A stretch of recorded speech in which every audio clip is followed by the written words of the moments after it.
All right, what's up, folks? Welcome to Philosophy Culture once again. I'm here with my big bro, podcast bro, best bro, Carsten. How you doing, Emil's bro? I'm good, bro. Oh, awesome, awesome.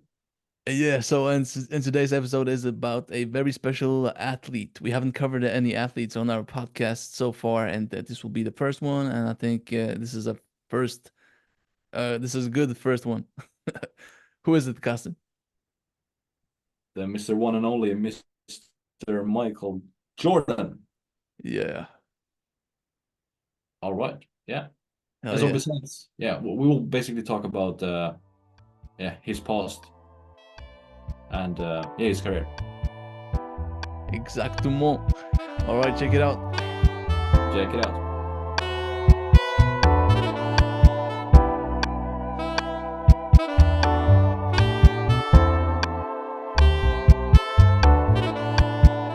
So Michael J. Jordan. Yes, sir. Yeah. Why did we So choose to talk about him today? yeah, exactly. The classic question.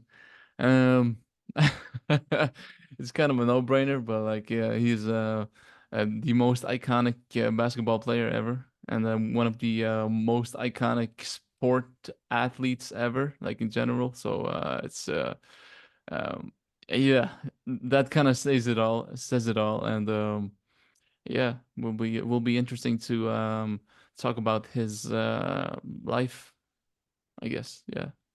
What about you? Yeah, I would agree with you. And just add that, besides being a top athlete, he's also a top businessman, I would say, right? I think he's, I don't know, approximately around the 1000th richest man on the planet. Right. Um, so, yeah, I don't know. That's the, Yeah, yeah. Otherwise, yeah, top yeah. athlete, really interesting to study. And yeah, For sure. For surely. yeah. So, All right. should we jump into his early life? Yes, I think we shall. All right. Would you like to start or should I do it? I can do it. Okay. All right. So, Michael Jeffrey Jordan was born in February 17th, 1963, and he was born in Brooklyn, New York, to James and Dolores Jordan, which were his parents. But he later like moves to North Carolina in Wilmington, which is where he grows up. Um, and yeah, to not how do you say this? Like make things long. We can just jump into his like high school years. He played basketball at Laney High School in Wilmington, North Carolina, and he gets cut from the varsity team as a sophomore, but makes the team next year because he was really hurt by that outcome that he got cut from the team, and I think in one of the David Senra podcasts. I heard that his mother, I think, encouraged him to work the whole summer to get better, to uh, really go for it. And yeah, the year after he made the team. So yeah, I think he grew. I think he grew. Let's see. Yeah, so he was cut from the basketball team, and then, you know, he started to work harder, and then he suddenly grows from five 5'11" to 6'3" all right. between his like sophomore and junior years. Yeah, so he's like a short, very short period, I think, to grow so much. Mm-hmm, mm-hmm. Um, yeah. Yeah. Okay, continue. Sorry. Ah, no, no, no. Thank you for the input. Um, yeah. So this moment, I don't know. Just I think was one of the there's like this little meme about Michael Jordan, like because in the documentary he mentions how all types of like I don't know kind of petty moments makes him take offense personally. So like he takes things personally to then I guess exaggerate the I don't know situation and to get more uh to get the motivation to like play harder and train harder and all that stuff. And this was definitely one of those moments that I think he uh, kind of brought with him, like especially in his early career. I think, like in his early years in basketball. But yeah, and then we can jump to college basketball at UNC. So he got a basketball scholarship to the University of North Carolina at Chapel Hill. And I think there was like a story for with this as well, because I think this was the only scholarship he got. So he like accepted it because it was like his only offer, I think, if I'm not mistaken, because like his family didn't have a lot of money, and uh, so yeah, this was definitely a really good thing. Mhm. Yeah, like in exactly. So in college he becomes a really good player. Hits the game-winning shot in the NCAA championship against Georgetown, earning his first major national recognition. Uh, do, do, do, do, do. And yeah, which then later I don't know. I think he yeah really got like some pretty serious recognition because I think this was like one of the um this was like a moment in time where he I think decided to go pro. So I'm not sure if he actually finished college or I'm not sure. I don't think he did.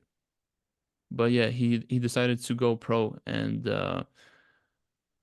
um in 1984 Jordan declares for NBA draft after his junior year at UNC, right? So he only finished his junior year at college and is selected as a third overall like pick by Chicago Bulls.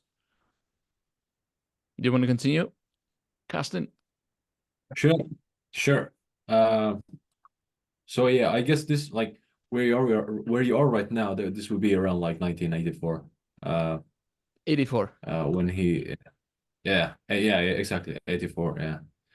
And here it says that he also finished his college career with a 17.7 points per game average.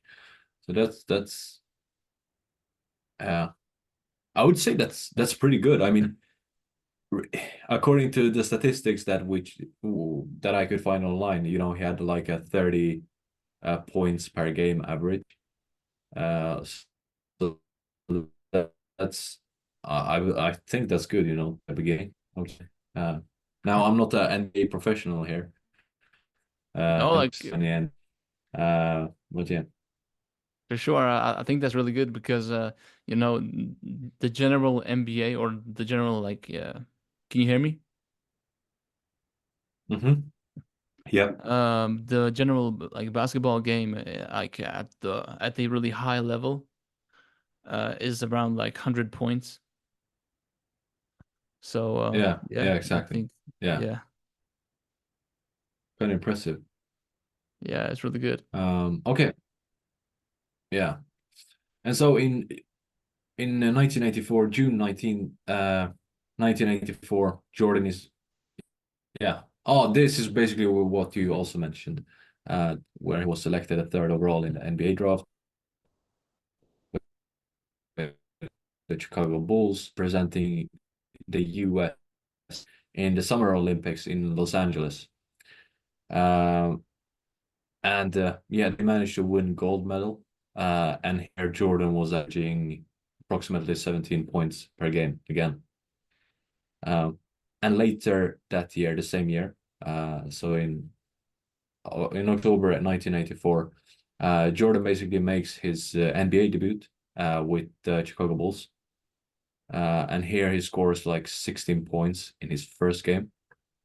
And yeah, obviously becomes known and famous for his artistry, athleticism, and yeah, just his drive, I would say. Um, I'm not exactly sure in I think because the whole thing is that I listened to one of the David Senra episodes about Michael Jordan, and there again, they are or yeah, David Senra is emphasizing his drive so much, or at least his drive is very much emphasized in the book from where David Senra has built his episode on. So yeah, it's very impressive.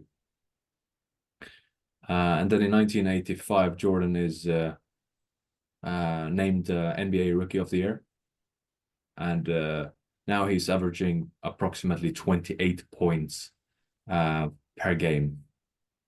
So again, I mean, he has managed to increase a lot um, from his from his previous year, uh, and this is also shown by he being selected to the NBA All-Star game.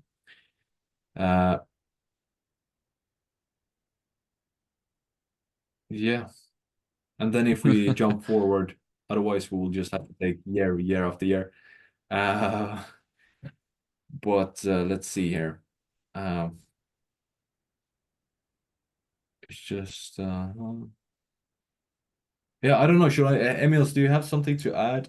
Otherwise, I was thinking about jumping to, the year 1987 to 1990 approximately, when he like becomes a global superstar. Um, or maybe if you want to continue from there, it doesn't matter. Or maybe you have something Um, to add. I can add about what you said about this drive. Uh, Yes. because when you think of drive, you think of raw dedication, super like disciplined person, like this. It's kind of the image I always get when I think of like or got. It's not like longer the case, but yeah, but like it's really important to emphasize, I think, that Michael Jordan's uh drive that he's like very known for comes basically that he just really enjoys the game. Like it isn't like like this mm, what I'm like searching for a good expression, but yeah, like this, this iron dedication, like that isn't the case with Jordan because like he really enjoys the game, and also from his childhood, like he was always lazy when it came to like chores or homework and stuff, and I think he before he got into playing basketball, he played baseball before he got into a basketball. I think he actually played baseball for a pretty long time, like relatively long time before he got into basketball, and it was like only sports that caught his interest and it made him like really dedicated, like to the game. So I think that's really important to mention. Like it wasn't like a dedication that you I don't know have I don't know for work or something, but like he really found the joy in playing the game. So and I like how David Senra emphasizes the word play. So like he uh, found like damn, I hate that I can't explain it right now. But Yeah, just basically play. It's basically where his motivation and drive comes from, because he likes he just enjoys the game and plays. So it doesn't so it comes easy to him. Yeah. And that's also why I think it's so important to actually find something that you're now, passionate about. I mean, it really would help you, you work hard to achieve your goal in that specific area that you're so passionate about. Um, so For yeah, sh- for sure, yeah. But yeah. like I guess it's easier to. I mean, it's obvious that it's easier to do things that you like. yeah, of course. And like I recently listened to I think it was today actually. I listened to Charlie Munger episode on Founders Podcast, and he had basically the same idea to do Yeah, what you like and stuff. But I don't know. I guess it's like easier said than done. Like definitely easier said than done, because some things that yeah, you maybe like, they're not that lucrative. So it's like you can maybe become good at that, but like if it's not lucrative and you cannot sustain yourself like doing it, then it's like yeah, you have to find something else, I guess. yeah. Yeah, I suppose. But okay. So you said that you wanted to jump to the 90s, when he Yes. became a global superstar. So if you want, I can have like some um, like some years, about like 91 and 92, like some highlights from those years, which maybe can assist you to taking this conversation further. Like you said that you wanted to like talk about how he or when he became a global superstar. Yeah, there was approximately, I mean, according to my sources, it was approximately like 1987, 1990-ish. Okay, I'm Like when he really started the thing. okay. But yeah, so in 1988, so he wins his first NBA MPV award and Defensive Player of the Year award. That's interesting, because Mm. I thought that Dennis Rodman was the defensive player in the Chicago Bulls from the documentary. But I guess Jordan was like kind of all over the place. Um, and in 1999, Yeah. yeah, and in 1991, he leads the Chicago Bulls for their first ever NBA championship, defeating Los Angeles Lakers. And this is the start of the Bulls' first three-peat. Yeah, it's crazy. Uh, and in 1992, the Bulls win their second consecutive NBA championship, defeating the Portland Trail Blazers. Jordan also wins a global medal with the USA Dream Team in the Barcelona Olympics. In 1993, the Bulls win their third straight NBA championship, defeating the Phoenix Suns. Jordan also wins his third NBA MPV award. All right, so this is like the at the beginning of the 90s. He has won his three NBA championships, and I guess you Mm. can Yeah. take it from here. Yeah. Yeah, no, and besides that, also two Olympic medals. I mean, it was crazy. Like, imagine, uh, for example, in 1992, where he once again wins, no, was it? Or was it in 1993 when he wins another NBA? So in And 1992, he won the second oh, championship, and second consecutive championship. Yes. yeah, and in 93, he won his third one, or the team Yeah. won. All right. Then. Yeah. Okay. Yeah. Yeah. I mean, that's pretty cool to actually. I mean, nowadays there are players, and now I'm maybe referring more to football. And with football, I mean like football, like soccer. Not Nah, bro, don't American say football. soccer, bro. Exactly. So I'm talking about European football.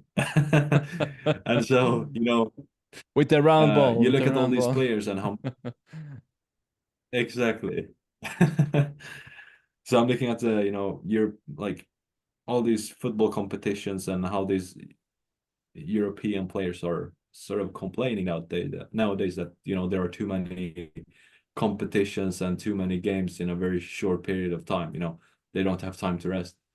Um, so yeah, I don't know. It's kind of impressive. I mean, back then, you know, Jordan was winning his second consecutive championship and also was included in the Olympics teams where he uh, won gold with the US team. So I mean, I don't know. Yeah, it's kind of I Yeah, don't know.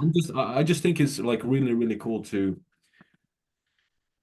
see how they can be included in so many different competitions and still manage to win so many prizes without sort of falling apart. There's it's so much. Yeah, there are so many different factors that could affect you. You need the physical stuff.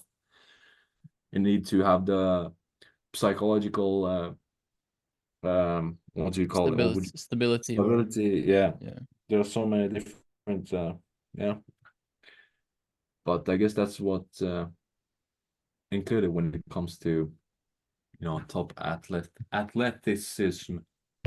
Um, Yeah, yeah, okay. definitely. Okay, so from 1993. Yeah, okay, so in July 1993, Jordan's father is basically murdered. He's murdered during a robbery while sleeping in his car on the side of the highway of North Carolina. And this obviously have an has like a huge uh, impact on Michael Jordan. And later that in October 1993, he is he's just retiring from basketball, and reveals that his father always had the dream of him being or becoming a baseball player. Uh, so early next year, so early 1994, Jordan signs a minor league contract with the Chicago White Sox, um, Mm-hmm. basically pursuing a career in baseball. And yeah, For sure, yeah. that's kind of what he's doing for one and a half year, 1 year, 1.5 year approximately. Yeah, yeah, yeah. And And I guess this period, like, it was basically to, I don't know, cope, I guess, like, because what I remember from the documentary is that yeah, I think he said something along the lines of he didn't know what else to do besides, continue. Of course, like, he quit basketball, but like continue playing some sort of sport. And also this idea of playing basketball actually was relevant while his dad was still alive, because that was like one of his last discussions with his dad about playing baseball. uh, yeah, and his dad was like really supportive of the idea, because he had his team had won 3 NBA championships, and I'm not sure if any team at that time had won 3 in a row. I think some teams, or I think there was like at least one team who had won two, but I don't think there was a team that had won 3. So yeah, this was like really like the height of, or early height of his career, I guess, of Jordan's career. And so yeah, this was I guess a idea. He was entertaining because of also a bit of burnout. From what I remember from the documentary, like he just kind of wanted to take some sort of a break, I guess. Yeah. But okay, cool. So he plays baseball and then he returns. There's kind of like this famous interview, uh, or yeah, he like he did like this sort of famous press conference where he like only I don't know said two words. It's like I read that he only said two words. I'm back. But I can't find the press conference anywhere. I was searching on YouTube, but I couldn't find that clip of the press conference. But anyways, he yeah returns to basketball in 1995. Yeah. And, and it's the 95 96 season, which he I guess recovers from or adapts more so to playing basketball again, uh, and leads the Bulls to a 72 and 10 regular season record. So I guess it's like 72 games that they won and 10 that they lost, the best in NBA history at that time, and wins his fourth NBA championship and the fourth NBA MVP award. And this is really significant, like actually a moment in Jordan's career because um, up until that point, his dad had like always been with him, like when he won like his first three NBA championships, and this was the first one that he won without his dad being there. So in the documentary, you can like really see that he like really he got really emotional. So like I guess he had like bottled up those emotions of his dad, uh, going to heaven. Uh, and yeah, and then, like when they won their fourth NBA championship, the emotions just yeah came out of Michael Jordan. It was like really a sight to behold, so to say, because yeah, he's like always, or according to the people around him, like his teammates and stuff, like he was like always so focused on the game, so he didn't really let any emotions seep through, so to say. But yeah, all right. So they win their fourth NBA championship. Then we have the next season, 1996 and 1998.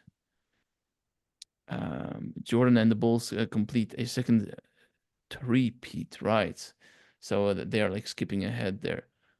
So they win three or like two more NBA championships, resulting in three additional championships. So the Chicago Bulls won six consecutive. I think it was maybe you can't say consecutive, but like yeah, six in total NBA championships. And Jordan wins Finals MVP in all three championships. Right. So he uh, and the MVP stands for Most Valuable Player, right? If I'm not mistaken. Yes, I think so. Yes. And okay, do you wanna take it from here? So after the second three-peat. Yes. So in 1999, uh, yeah. So basically, in 1999, that's when the Bulls dynasty is broken up due to management decisions. And so Jordan chooses to retire for the second time. And yeah, he also motivated it by saying that he has no desire to actually play for any coach other than Phil Jackson. And I don't know, Emil, so you have maybe watched the Yeah. documentary. So I don't know. I suppose Phil Jackson was one of the important, Yeah, he was a one beast. of the most important. He was a Yeah, beast. Yeah, yeah, yeah. yeah. He had like a really interesting backstory. I don't really remember so much of it, but I remember that he was like somewhat of a hippie-ish guy, low key, because he was because the coach before that, I don't have his name um with me at this moment, but the coach that was prior, like their game strategy was solely like focusing on giving the ball to Jordan so that he can score. But when what was his name? Phil Jackson. Yes. When he became the head coach of the Chicago Bulls, he changed the like the team dynamics. So he wanted to like make really each player of the team as great as possible. So Scottie Pippen. Yeah, such an interesting last name, Scottie Pippen. Scottie Pippen. Yeah, and and all the different team or players in the team he wanted to make as great as possible, so that the team would be as strong as possible, and not only uh, you know pass the ball to Jordan, but like actually make every player like really great. And he brought like interesting just practices to the team. So he made everybody in the team, meditate and like get into mindfulness and like all like stuff like that.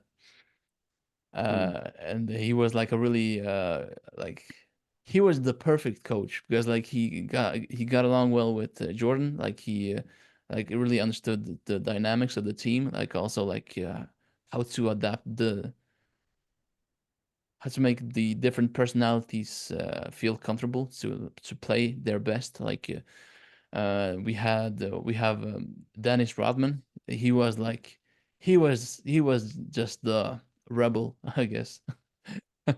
Like he's such a wild person, so he understood that he needed to give Rodman like um, his breaks, so to say, where he could like go wild, like I don't know, go to Las Vegas and party with girls and stuff, and all the crazy things that he did, so that he could then come back and play as good as possible.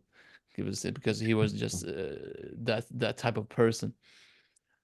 And yeah. So he was a beast. So yeah. So the dynamic was really strong when he was head coach. That's for sure.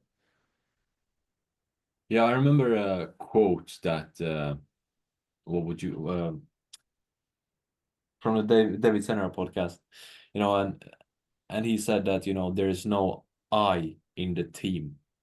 So I think that's something that basically comes from Phil Jackson, uh, based on what you said, Emils, that Uh, that he was like trying to build a team, uh, I don't know, stronger and just unite them more. right.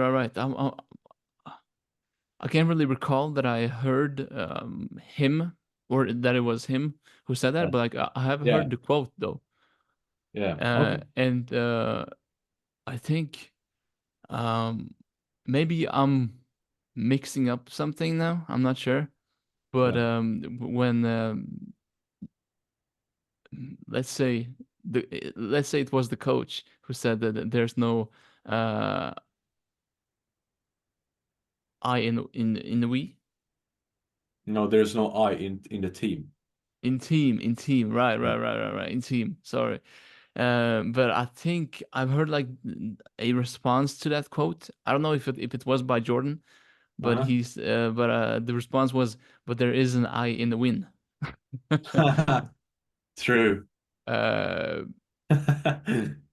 so I'm not sure. I'm not sure if it was Jordan, but yeah, it's basically what comes to mind when you said that quote.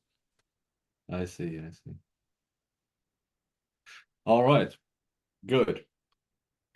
So yeah, as I mentioned earlier, in 1999, um, Jordan is retiring again. However, in 2000, he becomes part owner and president of the basketball operations for the Washington Wizards, and he's Um, basically can I? Sorry for interrupting you. Can I like jump in between and just mention some reasons to why he retired the second time? sure. The second retirement of Jordan was because of burnout. As I mentioned, or I think we mentioned a little, was the reorganization of the Chicago Bulls because Phil Jackson um, left the team after the '98 season, and Scottie Pippen. So it's yeah, okay. Uh, was also traded, so he wouldn't play anymore at the team, and he also wanted to leave like his career on a high note, when he was like on the top. And fourth reason was physical wear and tear, and also a desire for a new challenge. Because I guess yeah, when you win six NBA championships, I don't know if of course you can always win more, but feels like a pretty good pretty good place to maybe change up some things. Yeah. But yeah, like you said, so in 1999, he transitioned into a role with the Washington Wizards, right? As a, you said part-time owner? Yeah, in 2000. Oh, 2000. Okay, so in 1999, he was transitioned into a role with the Washington Wizards as president of basketball operations, marking his first significant venture into front office role in the NBA. Oh, all right. Yeah. So I So guess he later became, yeah. yeah. Yeah, okay, so that apparently happened later in 1999 and like 2000. Um, and then I have like 2001, he's Jordan is announcing his second comeback to the NBA, but this time as a player for the Wizards. And he's also switching back to wearing number 23. So I think when he started his career, he started as number 23, and then after he retired and came back the first time, he started or he continued to play with number 45. Mm, Then after his like in his third comeback, um, he's basically playing as number 23. Does that make sense? oh yeah, Second yeah, yeah. retirement, third comeback. Yeah, yeah, yeah. It makes sense. Yeah, second retirement, third come. Okay, yeah. Uh, okay, yeah. And so in 2001, 2003, he's basically playing two seasons for the Wizards, averaging 20 points per game, but also suffering from different problems such as knee problems. Um, and yeah, even though he's playing, he's active, he doesn't manage to make the Wizards to the playoffs. So in April 2003, Jordan plays his final NBA game, and yeah, ending a long and beautiful uh, story, I would say. Yeah, basketball career, yeah, this is crazy. And like it Yeah, kind of poetic as well that he uh I don't know, yeah, retired on his third. Third attempt to retire, I guess. Yeah, yeah. Third time is a charm, Yeah. I suppose. Yeah. And then I don't know, I have some information regarding his post NBA career and ownership. Um, Okay. so should I briefly mention that as well? Yeah. Yeah. Okay. So in 2006, Michael Jordan purchases a minority stake in Charlotte Bombcats.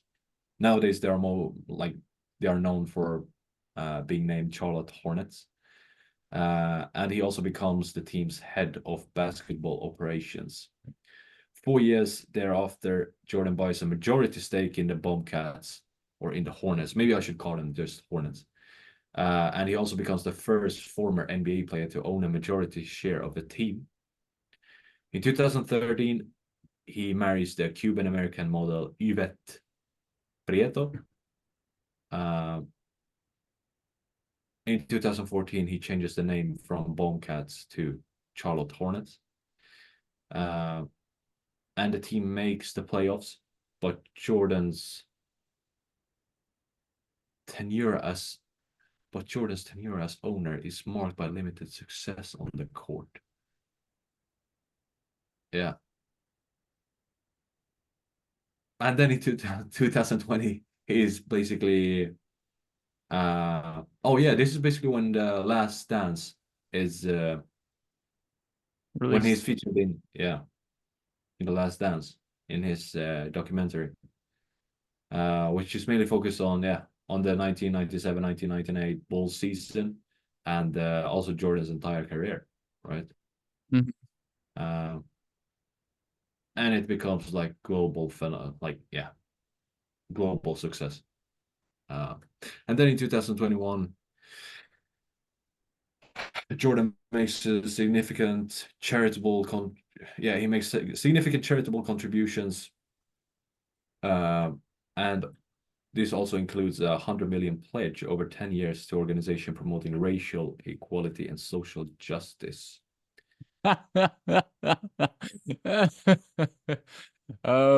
Yeah, I got the same. I got the same thing. But I'm kind of skeptical of it because Jordan was never really the guy who took like strong stances on like political issues because this Yeah. issue came up even like earlier during his career while he was still playing basketball, and Mhm. there was like uh, I think there were like some elections where there was like one black guy who ran for governor, I think, or something like that.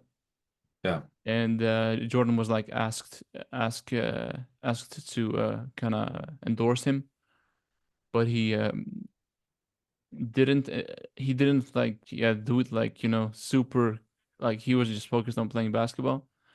And then also somehow people like got like a leaked audio. I think like he just spoke to his teammates on the bus when he said that Republicans buy Jordans too, to kind of signal his impartial, you know, stance, Yeah. which really didn't sit well with many African Americans at that time. So I'm kind of skeptical of it, and also since ChatGPT is a bit woke, it's maybe worth to take it with a grain of salt. Maybe it's true, but I'm a bit skeptical. Yeah. Yeah. Yeah. I mean, yeah. I suppose I don't have any comments about that. Yeah, I don't have anything to add.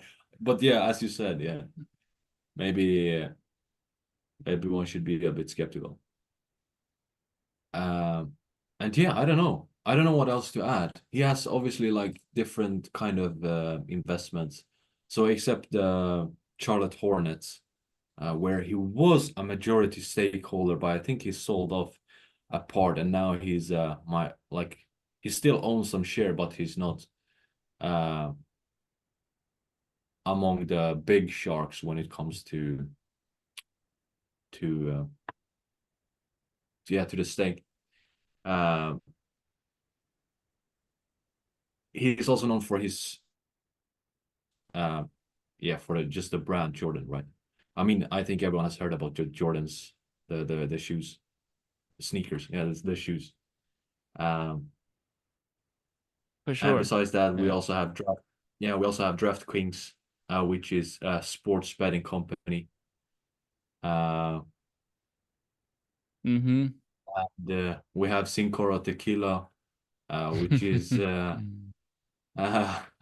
which is like a luxury tequila brand and has sold over 1.5 million bottles nationally and won 23 awards in spiritations. Uh, and I think he founded this together with four other NBA owners.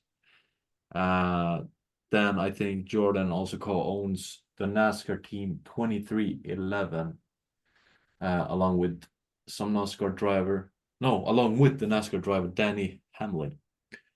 And the team is reportedly valued at 150 million. So yeah, he Mhm. obviously got a lot of different income streams. Uh, oh, and I Yeah. almost forgot the last one. Michael Jordan Steakhouse. Uh, Oh shit. uh, Okay. yeah. So yeah, no, it's yeah. And He's apparently. Go ahead. Sorry. no, no, no. So sorry. But yeah, he also has apparently made investments in like esports as well. Hmm. In All right. 2018, he invested in uh, Asiomatic Gaming, the ownership group behind Team Liquid, one of the most successful esports organizations. Esport has been rapidly growing, and Jordan's investment in this space reflects his strategy of staying ahead of trends. The total size of the investment was part of a 26 million round of funding. All right. All right. And then also he owns real estate. Yeah. Of course he does. Of Of course he course. does. Yeah. um. Yeah. Cool, cool, cool. So do you have like any ending like statements or sentence that you wanna end the podcast on? Not really. No, not something specific. Oh, I don't know. It's just really cool how he could. I think it was mentioned that, or I read somewhere, heard somewhere. I'm not exactly sure, but you know, he was playing something complete. Like he was playing like baseball until the age of 16 or football or something, mm-hmm. and then he It started was to actually. yeah, It was baseball. Yeah, baseball, yeah. yeah. Uh, and then he basically started so late. Uh, you know, to practice basketball and starting to compete and so on and so off. Uh, so it's like, yeah, I don't know. It's just fascinating how he could perform in such a perform so good in like based on the conditions and you know his retirements and everything that happened. For sure. And especially since you nowadays, you know, I mean, everyone would think that, you know, if you start playing, for example, football or any sport nowadays, you would be considered like, nah, I mean, 16, 17 years old, then that's too late. Mm-hmm. But you know, he proved he proved everyone wrong. So that's really fascinating. Uh, Yeah, and like, are you done? Do you want to like add something more? nah, I'm done. I'm done. I'm done. Okay. But yeah, the thing is, I think that age isn't actually too late for many sports, even though I think yeah, it is considered, to be too late. Yeah. But the thing with, I think it's really important to keep in mind with Jordan that um, he really paid attention to the fundamentals and to the basics, because there was like this one conversation between Jordan and Kobe Bryant that David Senra was talking about. Uh, I think he was like in some book where they were speaking through the phone, and I think their children maybe was like playing also basketball and stuff. So and Jordan and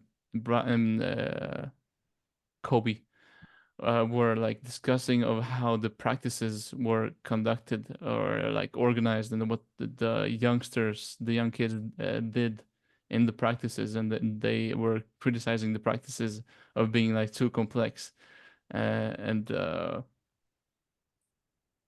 it was something like Jordan said that at that age, I think it was like approximately the age when he stopped playing baseball, when he like switched his focus on basketball. That he said that at that age he was only like doing the fundamentals, like the fundamental exercises, while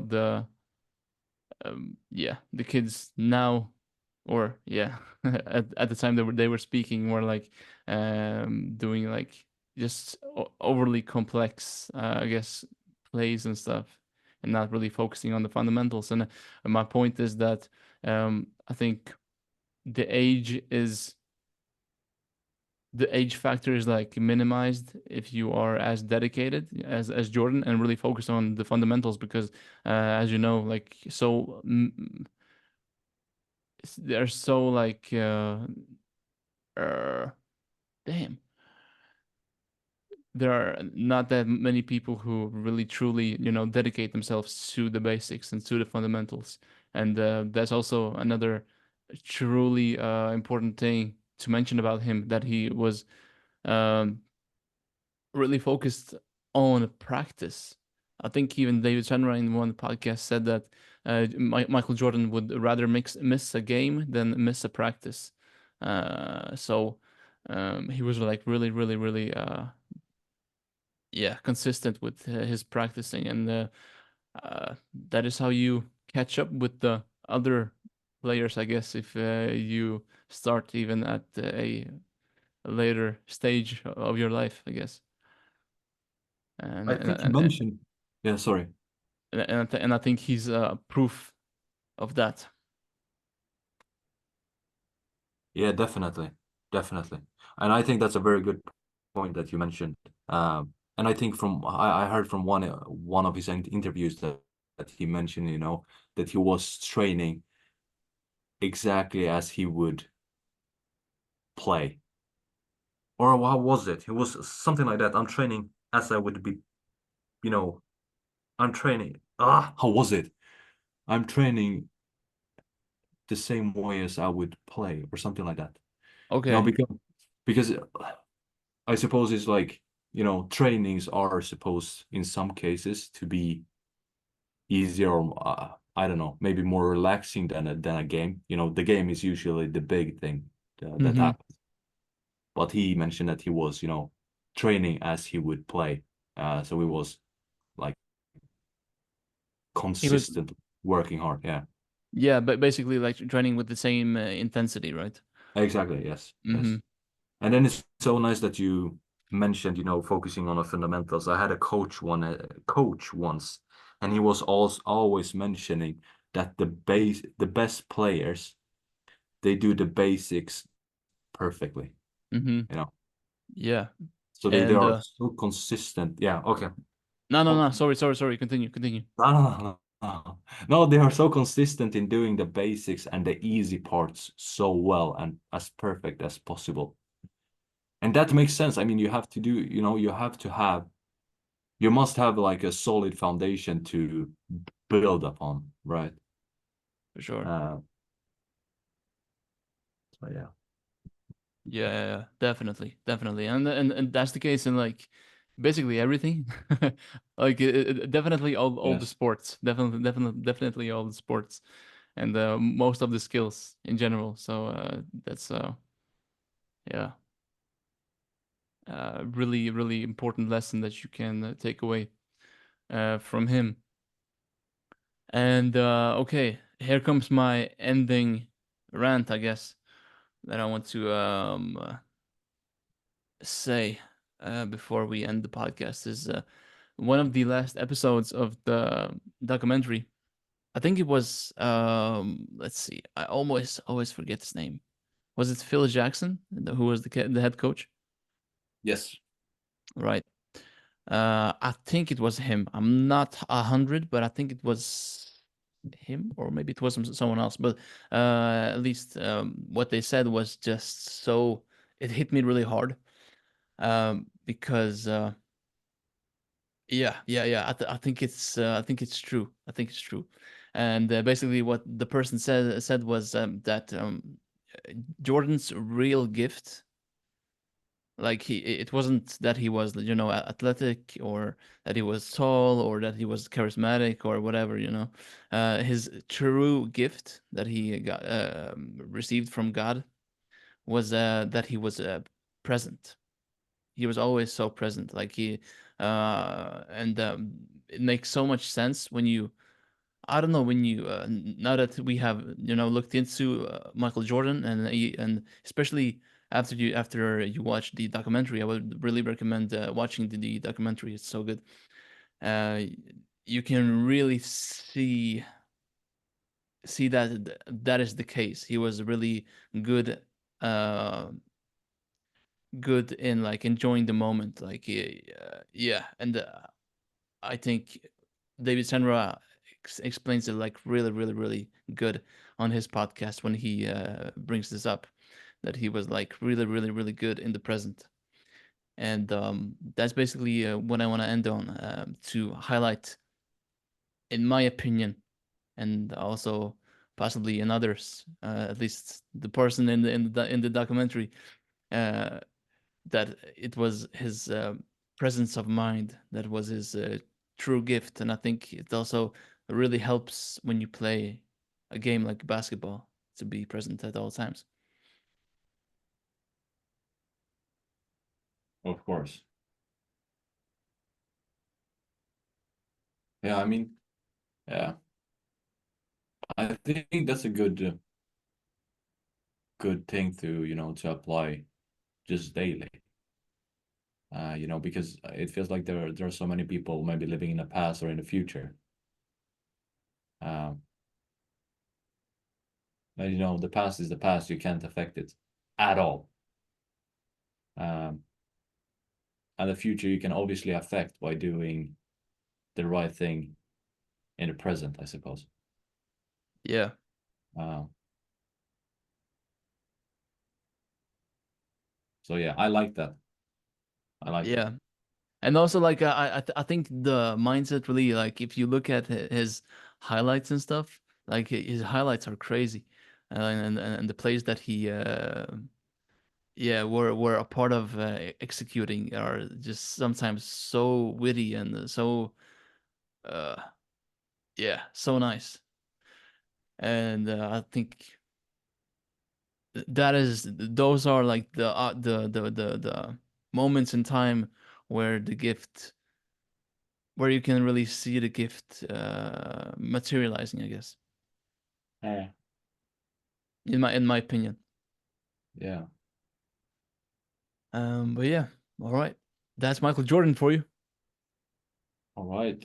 Yeah, Thank you very much for listening to today's episode about Michael Jordan. We hope you enjoyed it and hopefully learned something from it as well. Um, and yeah, hopefully it will help you navigate lifespan. for surely.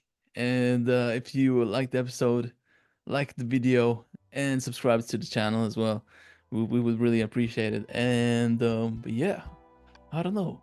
I don't know what else to add. Watch the documentary. And until next time. Hasta luego.